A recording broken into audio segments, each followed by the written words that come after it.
Good afternoon po sa inyong lahat, mga manonood, no, at ating mga taga-subaybay sa radio. Magandang hapon, no. Nagpapasalamat na tayo makapag-live ngayon, no. Yung ating narinig kanina ay yung dati nating dahil may mga technicalities, no. So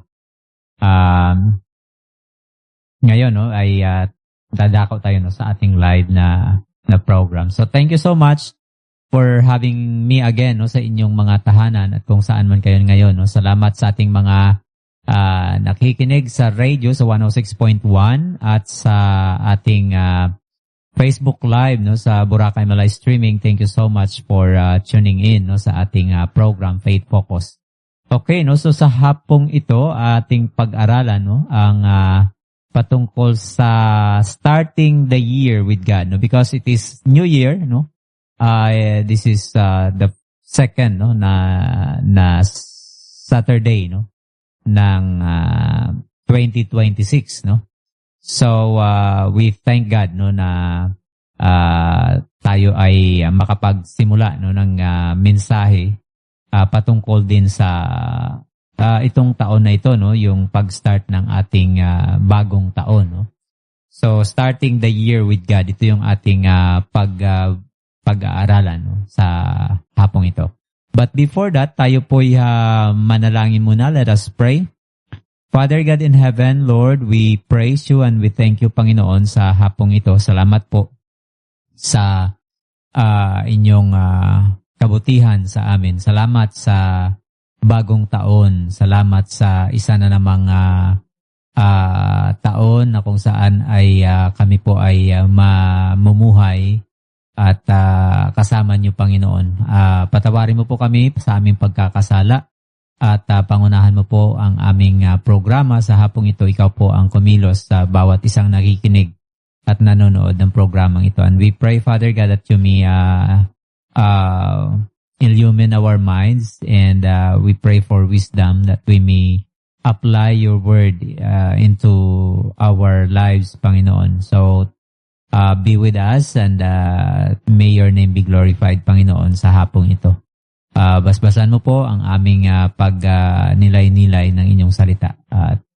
Sayo po ay sa'yo po namin na pinagkakaloob ang lahat ng ito, Panginoon, sa pangalan ni Jesus na aming tagapagligtas. Amen. Okay, no? So, starting the year with God. I know lahat tayo, no, ay excited na naman, no, sa panibagong taon. I don't know, no, kung anong iniisip mo patungkol sa bago na namang taon, no? 2026 na tayo, no? Ang iba may mga New Year's resolution, may mga pangarap, bagong mga goals, no. So yun naman yun, no. Every year, no, meron tayo nun.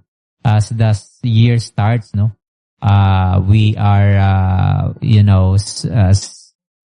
we set up another goal and ambitions or new mga opportunities, no. So a new year is like a blank page, and it carries new opportunities, new responsibilities, and bagong uncertainties, no, mga hindi natin alam, of course, no. Many people enter the year with excitement. Marami sa atin yung excited na naman, no, dahil bago na naman na taon, bagong opportunity at bagong mga pagkakataon na tayo po'y umasa, magtiwala, no. But you know, as the year is starting again, no, many people enter the year with fear, no.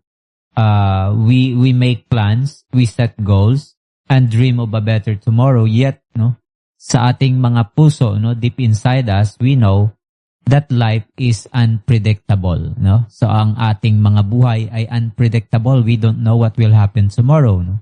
We don't know we even don't know what this year may bring, no? So the question is not whether we will face challenges. The real question is who will guide us through them. So, ang real na question ay sino ang mag-guide no, sa atin sa taong ito? So, the question is not whether we will face challenges, but who will be with us no, sa 2026. Yung Book of Proverbs chapter 3 verse 5 to 6, may sinabi dito, no? Sabi niya, trust in the Lord with all your heart and lean not on your own understanding. In all your ways, acknowledge Him and He shall direct your paths. No? So, Proverbs chapter 3 verse 5 to 6 gives us God's divine blueprint, no? Nagbigay sa atin ng Panginoon ng blueprint for a successful life, no? So, yun yung plan, no? Yun yung blueprint, no? So, itong verses na ito ay tinuturuan tayo, no? This teaches us how to walk, no? Kung paano ba tayo lumakad, no? How we walk wisely, no? Live faithfully and more forward, no? And move forward, no? Confidently. So, itong verse na to yung nagtuturo sa atin, no? Paano ba tayo mag-move forward, no? How will we go on with life, no? From here onward, no? So, not just in the new year, but in every season ng ating buhay. So, itong scripture na to, no, gives us a command to trust, no? Isang utos, no, na magtiwala, manampalataya, no? Isang, the other one is a warning against self-reliance. Warning sa ating mga sarili na huwag tayong umasa sa ating sarili, but manampalataya, no, at manalig sa Panginoon. And then the next one is an invitation to seek God. Isang invitasyon, no, na atin pong hanapin, no, ang Panginoon, no. Atin pong we will pursue, no, yung Panginoon. And next is a promise of divine guidance. So, ito yung apat na to, no, yung ating, ito yung ating pag-aaralan sa hapong ito. Number 1, trust, no, sinabi dito, trust in the Lord with all your heart. Trust in the Lord with all your heart is the word trust, no, itong word na sinabi ditong trust is to place your full confidence in someone.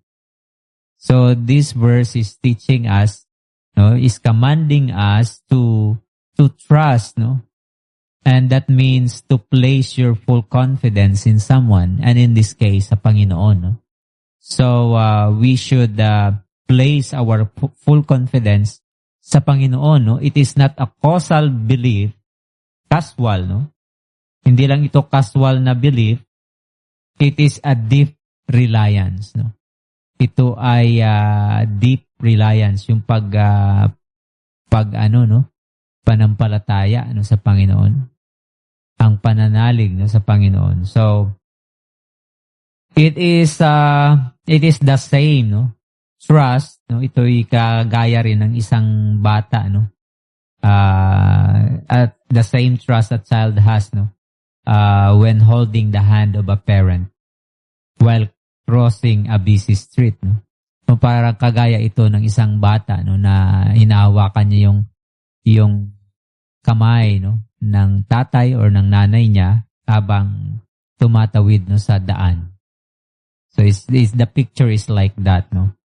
So God does not ask us for partial trust. Hindi sinabi dito na okay, you have to trust me 50% of yourself, no. Hindi ganon, no. What God is commanding us is that a full trust, no. He wants a full trust. He demands total trust, no. Many people trust God for salvation but not for direction. Maraming tao yung nagtitiwala sa Panginoon sa kaligtasan pero hindi sa direksyon. Kung saan, mga desisyon sa buhay, no? Mga ganon. They trust God for salvation but not their daily direction, no? Sa kanilang mga pang-araw-araw na ginagawa, no? Ay parang wala na dun, no? Sa salvation lang. May mga taong ganon, no? They trust Him for heaven but not for daily decisions. So they trust Him on Sunday but not on Monday. Parang ganon, no? So, the Bible, no, on the other hand, is saying, trust in the Lord, no? Manalig, no? Manampalataya sa Panginoon with all your heart. You have to trust, no? You have to put your confidence in God, no? With all your heart. Ibig sabihin nito, no, trust Him when things are clear. Trust Him when things are confusing. So, magtiwala tayo sa Panginoon kung ang mga bagay, no, na nandyan sa harap natin ay clear, no? Trust Him when things are confusing. Kung yung ating kinakaharap ay confusing, nakakalito, no? Parang hindi natin alam kung anong gagawin. May mga ganun na pagkakataon, no? Then, trust Him when doors are open. Manampalataya, no, kung ang mga oportunidad, no, ay bukas, no, para sa atin, and trust Him when doors close. So sa pagkakataong sarado yung mga opportunity para sa atin, then we should trust Him. Kasi sabi dito, with all our heart we should trust God. Why should we trust God? Bakit nga ba tayo magtitiwala sa Panginoon? Because number one, He is all-knowing. We are not. He is all-knowing. He knows what will happen in the future. So, we need to trust Him. Kasi siya lang yung nakakaalam ng ating future. Yung ating talino, yung ating abilidad, no, yung lahat ng ating gift, no, yung skills natin cannot predict future. Although mayroon tayong tinatawag na mga yung manghuhula, no?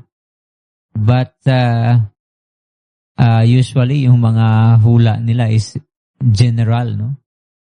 Very broad, no? At talagang mangyayari, no? Just like may mga mangyayaring sakuna sa 2026. Every year naman meron mga namang sakuna, no? But you know, God knows every detail of what will happen in the future. He knows what will happen to you. He knows what will happen to us. So, why should we trust God? Bakit nga ba natin pananampalatayanan yung Panginoon? Bakit nga ba tayo mananalig sa Panginoon? Because He is all-knowing. He knows all things. It might be our past, our present, and our future. All is being laid clear sa Panginoon. Kaya walang bagay na hindi niya alam. So, dahil alam niya ang lahat, yon yung reason na dapat tayong magtiwala sa Kanya. Number 2, no, why we should trust God? Because He is all-powerful. He can do even the impossible things. So yun yung pangalawang reason why we should trust God. He is all-powerful and at the same time, He is all-knowing. And because He is always faithful. So itong mga karakter ng Panginoon, yung tatlo, tawag dito is attribute, no? These attributes of God, no, being all-knowing, all-powerful, and always faithful, these are the reasons, ito yung mga rason kung bakit tayo magtitiwala sa Panginoon. Psalm chapter 20 verse 7 says, "Some trust in chariots and some in horses, but we trust in the name of the Lord our God." So, trust Him, no? Sa ating as human being, we have this tendency to trust ourselves, no? But sabi ng Panginoon, trust Him. No? Trust in the Lord. Put your confidence in God because number one, He knows everything. Because He is all powerful. If we combine these attributes, no, we have ano bang significance nito? Meaning, because God knows everything ahead of us, so He knows the pitfalls. He knows the danger ahead. So, we trust Him because He can lead us safely because He knows what is ahead of us. Alam niya yung mangyayari in the future. And because He is all-powerful, He can do whatever He wants, including the impossible. Gaano man yan ka-imposible. No? So, if we're going to combine these three attributes ng Panginoon, this is amazing. And because He is always faithful. Hindi lang siya powerful, hindi lang siya all-knowing, but then He is faithful. Pwede namang powerful lang, no? Tapos all-knowing, but not faithful. Diba? Hindi rin maaasahan yun. Pero yung Panginoon natin, He is always faithful. He is a covenant keeper. Wala pa siyang sinabing promesa, no, na hindi niya tinupad. No, if you're going to study the Bible, no, yung mga prophecy ng Panginoon ay isa-isa niyang tinutupad, no, even until now, no. 1,000 taon na yung lumipas mula nung sinabi niya yung mga prophecy. What will happen in the future still, no? Ganun pa rin. No? Kasi nga sabi ng Bible, no? He is the same yesterday, today, and forever because He is always faithful. So we can trust Him. So as you start this year, no, sa pagsimula natin ng taon na ito, no, 2026, decide in your heart, no, na magtitiwala ka sa Panginoon. You pray this prayer, no, that sasabihin natin sa Panginoon, Lord, no matter what comes, no, I will trust you. Kahit ano pa man ang mangyayari sa mundo.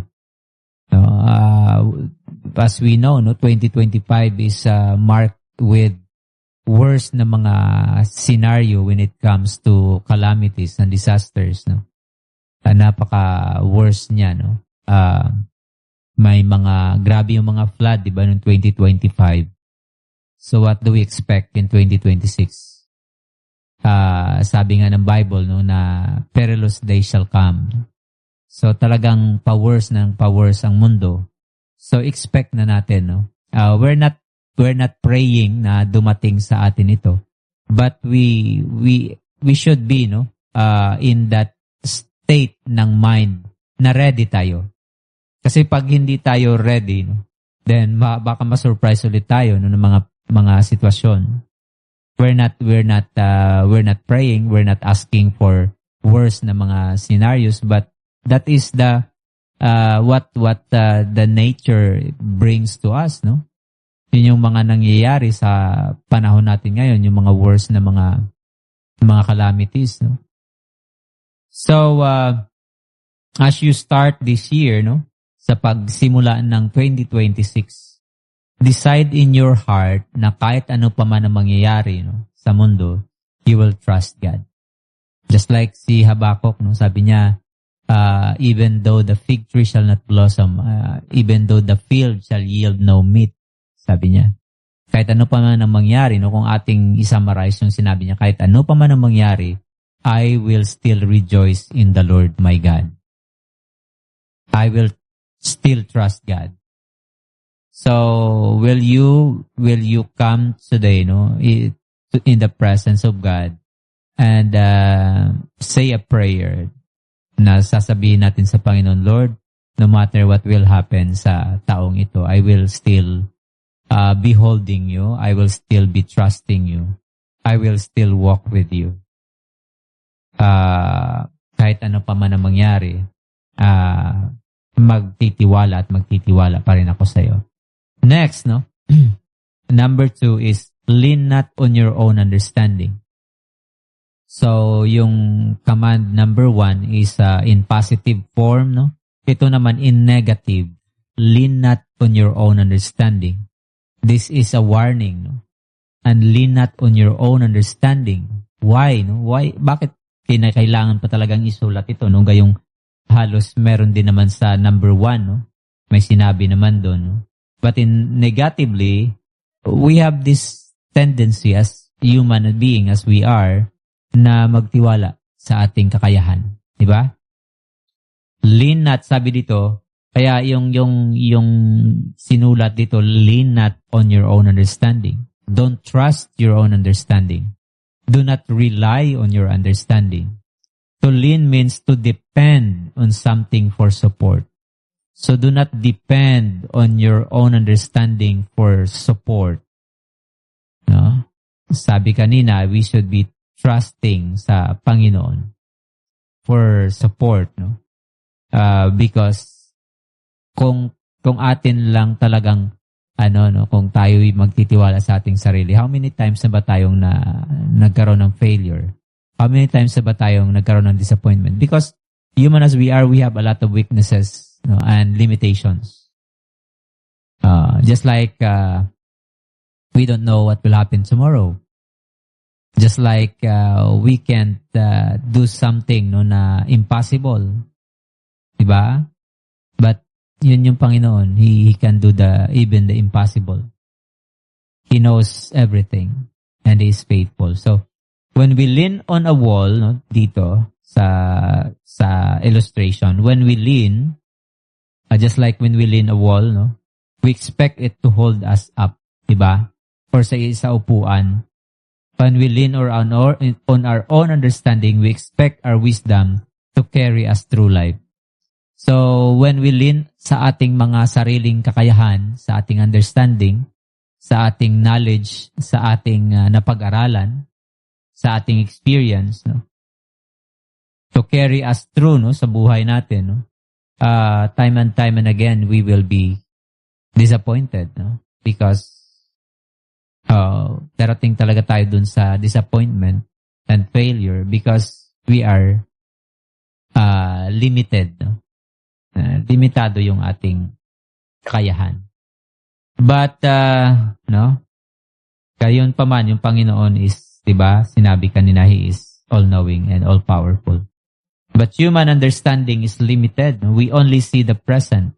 Yung makikita lang natin yung present. God sees the future. We see problems. No? God sees purpose. Nakikita natin yung problem, pero yung nakikita ng Panginoon yung purpose. Why there's a problem. Sometimes yung problem, yun yung magdadala ng solusyon, di ba? Dahil nagkaroon ka ng problema, ginawan mo ng paraan. Nalaman mo tuloy yung yung pamamaraan how to solve. Sometimes, ganun yung nangyayari, no? Sa Panginoon, no? Yung lahat ng nangyayari na hindi yun aksidente, no? Or random na circumstansya ng buhay. But there's always a purpose, no? So, human understanding is limited. We only see the present, but God sees the future. We see problems, but God sees purpose. We see delays, God sees preparation. Iba yung ating understanding sa mga bagay. Just like matagal yung pagsagot ng Panginoon ng prayer natin. But sa Panginoon pala, yung mahabang time na yun is preparation. God sees preparation. We see delays. No? The danger of leaning on our own understanding is pride. No? Dahil paminsan, no? We think alam na natin ang lahat, no? I've done this before, nagawa ko na to nung nakaraan, alam ko na to. I don't need help. Yun yung nasa mind natin, no? Para bang expert na tayo ng life. But Proverbs chapter 16 verse 25 warns, there is a way that seems right to a man, but its end is the way of death. Diba, marami tayong mga maling akala, no? Dahil akala natin ganito, ganyan, no? But in the end, hindi pala yun yung mangyayari, no? So there is a way that seems right to a man, but its end is the way of death. Many people fail not because they are weak, hindi dahil weak, but because they are overconfident. So maraming mga nag-fail, no, sa buhay. Maraming bumagsak sa buhay, no? Dahil kala nila, no, kayang-kaya na, no. Kaya ko to. Madali lang to. Napagdaanan ko na to before. So, kayang-kaya ko na to. But you know, hindi naman one size fits all yung mga nangyayari sa atin. Hindi yung mga nangyayari sa atin could be, at some point in time, iba na naman, no, yung outcome. So, this year, replace self-confidence with God confidence. May mga kasabihan kasing na pag magtiwala ka lang sa sarili mo, kaya mo yan. In the surface, parang okay lang, kasi parang positive, magtiwala ka sa sarili. But but when you look at it, biblically, that is not the way we should live our life. Sabi sa Bible, trust in the Lord. Sana sinabi dyan, na trust in yourself. But hindi, sinabi dyan, trust in the Lord with all your heart and lean not on your own understanding. In all your ways, acknowledge Him and He shall direct thy paths. Diba? Yung ng Titanic, yung kapitan ng Titanic, sabi niya, even God could not sink the ship. So, yun yung pride niya. So, nung maglayag, I think Titanic was the greatest, the biggest during its time, nung maglayag siya, wala pang, siguro sa technology niya, siya yung pinaka top, pero you know what? Unang biyahe pa lang, yung barkong Titanic ay lumubog na ito. Kahit ano pang sabihin ng tao, kahit sabihin na itong pinakamagaling, pinakamaganda, sa lahat ng mga barko, Kaya nga sabi niya, even God can't sink this ship. But that is human understanding. What happened to Titanic? Isang iceberg nga lang, Iceberg nga lang yung katumbas niya, na siya, na lunod, nasira, nabutas yung bahagi na bumangga dun sa iceberg at ito ay lumubog. Lumubog yung Titanic. Yun yung understanding, yun yung human understanding. Grabe yung confidence nila sa barko. But the Word of God is telling us to trust in Him, trust in the Lord with all our hearts, and lean not on our own understanding. So next is acknowledge God in all your ways. So we need to acknowledge God in all our ways. In all your ways, acknowledge Him. To acknowledge God means to recognize Him as Lord. It means to invite Him into every area of your life. So it might be sa pagkakataong ito, confident ka na sa sarili mo, kaya ko to. Ilan taon na ako, matanda na ako, kaya ko na to.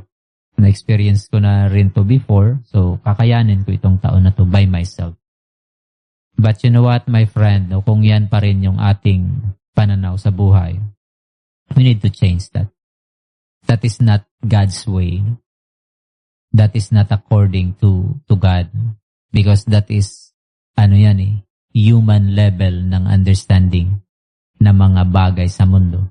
But if you have, we have this trust, itong pananampalataya sa Panginoon, kung kilala mo yung Panginoon, then, ang sabi niya, in all your ways, acknowledge Him. Sa lahat ng ating pamamaraan, atin pong i-consider yung Panginoon. Atin pong unahin yung Panginoon. We must acknowledge Him. To acknowledge God means to recognize. Tingnan natin siya as our Lord. Recognize Him as our Lord. It means to invite Him into every area of life. It means to say, Lord, I want you to involve in everything I do. Lord, Ikaw po ang manguna sa akin sa taong ito. I want you to lead. I want you to be with me. I just want to make Moses an example na nung nando na sila sa malapit na silang malapit na nilang possess yung promised land. Sinabi niya na, Lord, if your presence will not go with us, wag na lang. Hindi na lang, wag mo na lang kaming papasukin sa promised land. Because he doesn't want to be in that place na wala ang Panginoon. So, si Moses is a person na in his way, in all his way, he acknowledged God. That he knows that without God, he can do nothing. Ganon din sana tayo, na yung Panginoon, yung maging natin, maging guide. And we want God to get involved in our life. And we want partner with Him. So, I hope na ito yung ating desire sa hapong ito. To say, Lord, I want you to get involved in everything I do. Not only in church matters, but sa aking trabaho, sa aking business, sa aking family, sa aking finances, Panginoon, sa aking relationship, sa aking future. Lord, be with me. Help me. So many people separate life into two parts. May mga taong tawag doon. They separate,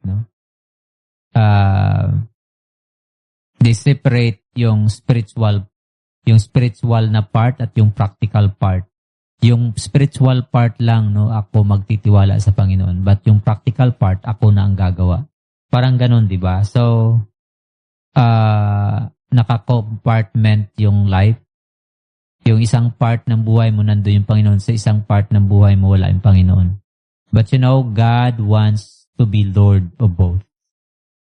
Sa ating spiritual, sa ating practical na buhay, God wants to be Lord. If He is not Lord of both, He is not Lord at all, ng ating buhay. Si Jesus na nagsabi sa Matthew chapter 6 verse 33, seek first the kingdom of God and His righteousness, and all these things shall be added unto you. So when God is first, life becomes balanced. So kung ang Panginoon ang una sa ating buhay, ito ay magdudulot ng balance na balance na buhay, So when God is central, life becomes meaningful. Doon pa lang natin makikita na may meaning yung life. Kasi may purpose. Kasi kasama mo yung Panginoon. And in everything that He works in your life, He knows that there is a purpose. Kasi nandun yung Panginoon. Kasi if we're going to take away God sa picture, then walang meaning ang life. So, pag wala kasi yung Panginoon, then therefore walang eternal life. So kung walang eternal life, yung buhay dito lang sa mundo. Pag namatay ka, tapos na. But because God is eternal and He gives us eternal life, He offered that to every one of us. So nagkaroon ng meaning yung life. Kasi kung hanggang dito lang talaga yung life, then walang kwenta ang lahat, di ba? Aanin mo yung ginawa mong mabuti. Gumawa ka ng kabutihan. Tapos one day mamamatay ka, tapos na. Mayroon kang parents, mayroon kang lolo namatay. Tapos yun lang, namatay sila and then wala na. Doon lang. So kung wala yung Panginoon, walang purpose talaga yung buhay. Because He is the one who gives meaning sa ating buhay. Siya yung nagbibigay sa atin ng ng direksyon. Siya yung patutunguhan Kaya sabi niya, I am the way, the truth, and the life.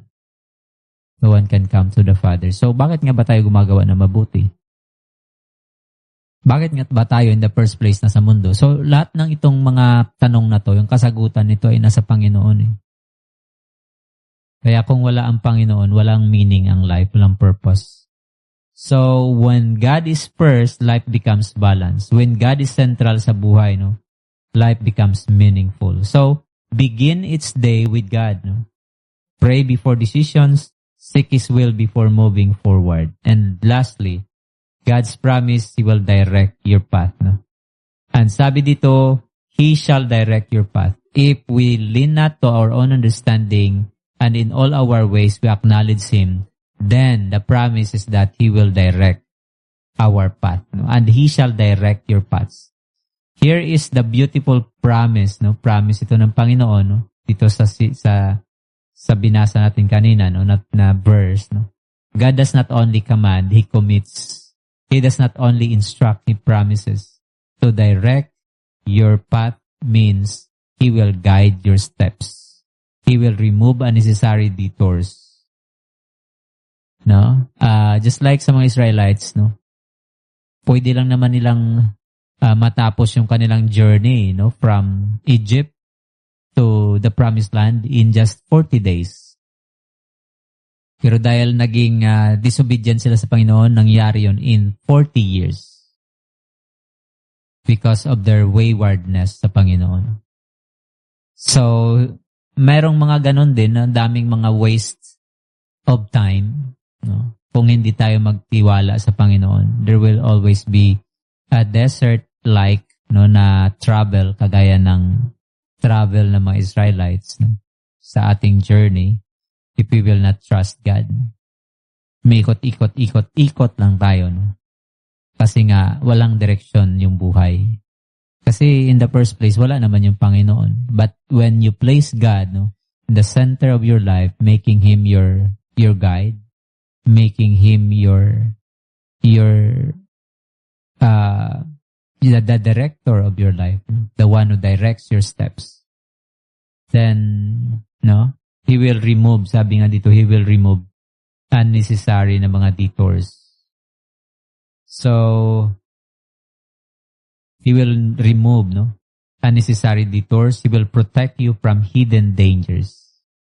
Ito yung ano ng Panginoon, no, yung blessing ng Panginoon if we will acknowledge Him, no, and we will lean not on our own understanding.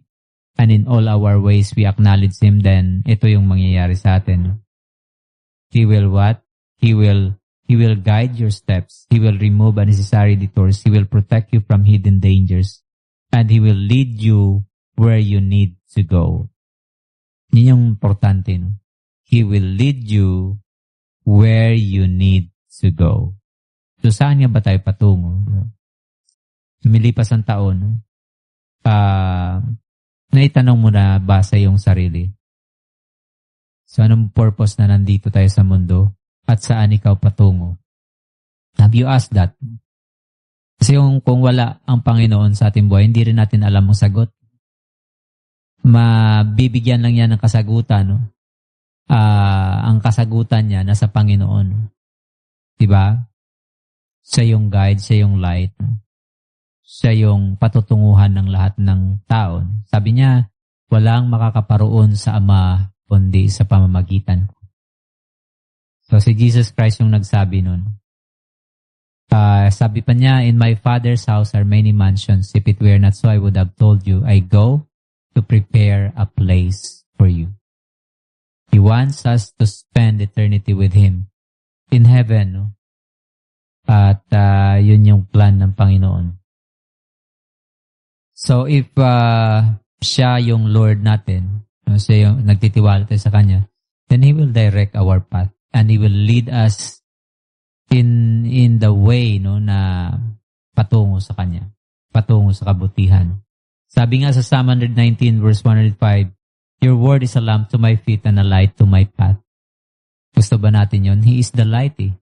Siya yung katotohanan, siya yung ilaw no na magbibigay sa atin ng liwanag doon sa ating dinadaanan para makita natin yung ating destination, yung ating paruroonan. No? So, Psalm 119 verse 105, Your word is a lamp unto my feet and a light to my path.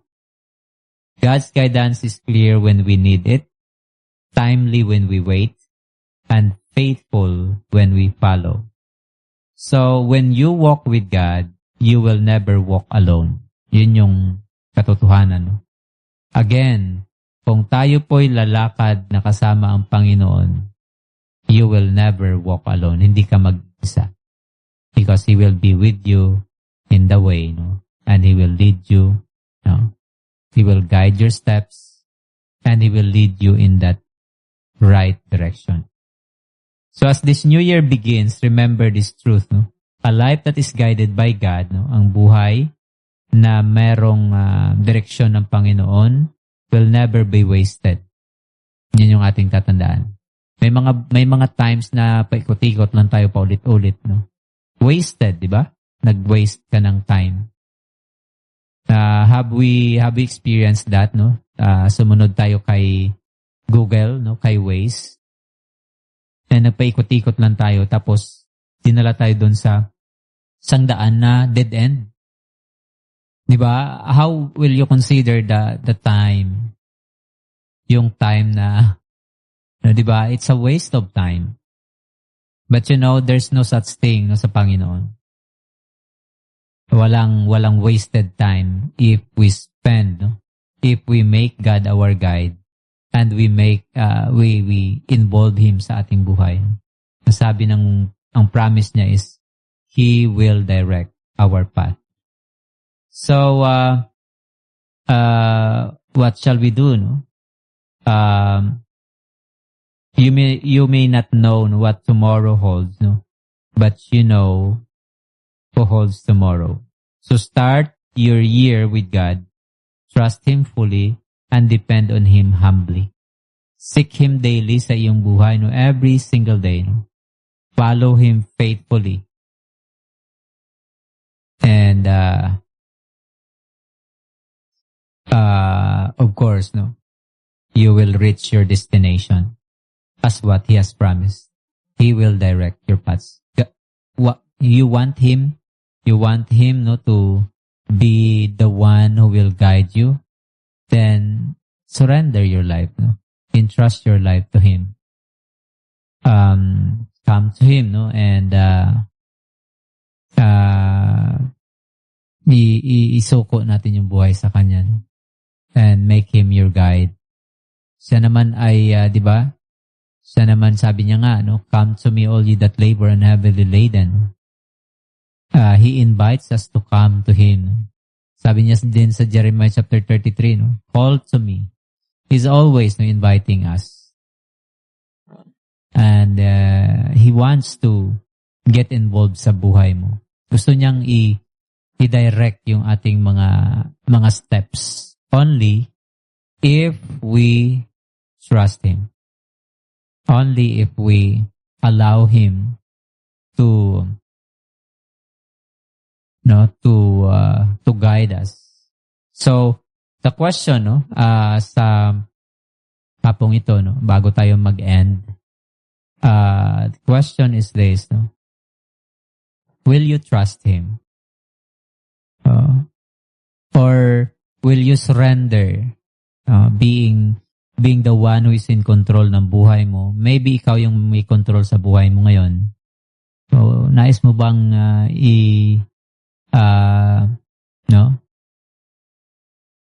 ipagkatiwala ang iyong buhay sa Panginoon?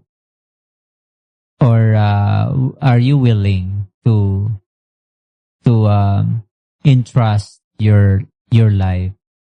Are you willing to make God your guide sa 2026? I hope, no, and I pray sa this itong taon na naman ito ay meron na naman tayo, di ba? 12 months. No? So, will you surrender your 2026 with God? Will you allow Him to guide you every step of the way? Will you surrender your life sa Panginoon? So I hope, no, you already have decided, no, to trust God for your direction sa taong ito. And I hope, no, na ito yung verse, no, ay itong verse na to ay atin pong isapuso, no. Yung sabi dito, trust in the Lord with all your heart and lean not on your own understanding. In all your ways, acknowledge Him, and He shall direct your path. So, tayo po'y pansamantalang magpapaalam. No? I hope that this verse, no, or ay nagbigay sa atin no, ng another principle in life na atin pong susundin, na sana ay hindi tayo nagtitiwala sa ating sarili but sa Panginoon.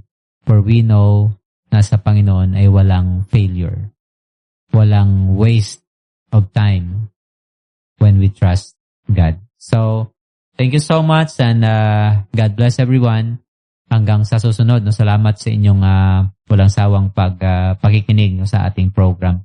God bless you and see you again no, sa tomorrow. No, tomorrow night, meron tayong program dito, no, counseling sa radio. And every Saturday, no, alas 3 hanggang alas 4, dito rin sa Himpilang ito, 106.1. So thank you so much and God bless.